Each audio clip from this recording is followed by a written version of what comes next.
আসসালামু আলাইকুম সুপ্রিয় দর্শক মণ্ডলী, চলে আসলাম এই মুহূর্তে পাওয়া সবচেয়ে বড় ঝড় বৃষ্টি, নিম্নচাপ ও আবহাওয়ার গুরুত্বপূর্ণ খবর নিয়ে।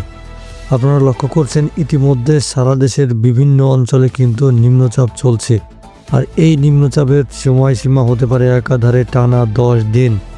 সারা দেশের আকাশ মেঘাচ্ছন্ন রয়েছে, তবে কিছু কিছু জায়গায় বজ্রসহ বৃষ্টি, ভারী থেকে ভারী বৃষ্টি, দমকা হাওয়া বয়ে যাওয়ার সম্ভাবনা রয়েছে।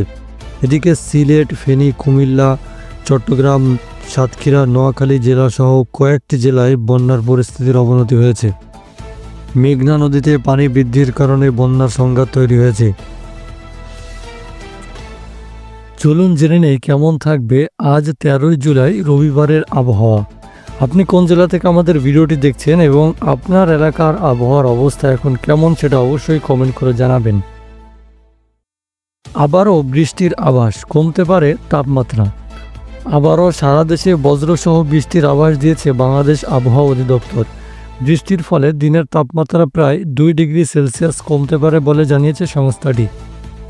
শনিবার 12 জুলাই বাংলাদেশ আবহাওয়া অধিদপ্তরের আবহাওয়াবিদ মোহাম্মদ হাফিজুর রহমানের দেওয়া পূর্বাভাসে এই তথ্য জানানো হয়।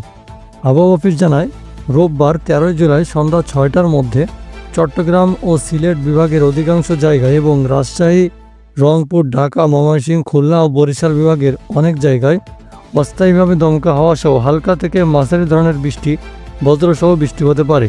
সেই সঙ্গে সারা দেশের কোথাও কোথাও মাঝারি ধরনের ভারী থেকে ভারী বর্ষণ হতে পারে। এছাড়া সারা দেশে দিনের তাপমাত্রা 1 থেকে 2 ডিগ্রি সেলসিয়াস কমতে পারে এবং রাতের তাপমাত্রা সামান্য কমতে পারে। রোববার সন্ধ্যা 6টা থেকে পরবর্তী 24 ঘন্টায় রাজশাহী, রংপুর, ঢাকা, ময়মনসিংহ, খুলনা, বরিশাল, চট্টগ্রাম ও সিলেট বিভাগের অনেক জায়গায় অস্থায়ীভাবে দমকা হাওয়া সহ হালকা থেকে মাঝারি ধরনের বৃষ্টি, বজ্রসহ বৃষ্টি হতে পারে। সেই সঙ্গে সারা দেশের কোথাও কোথাও মাঝারি ধরনের ভারী থেকে ভারী বর্ষণ হতে পারে এবং সারা দেশে দিন এবং রাতের তাপমাত্রা প্রায় অপরিবর্তিত থাকতে পারে। তো এই ছিল সর্বশেষ আবহাওয়ার আপডেট।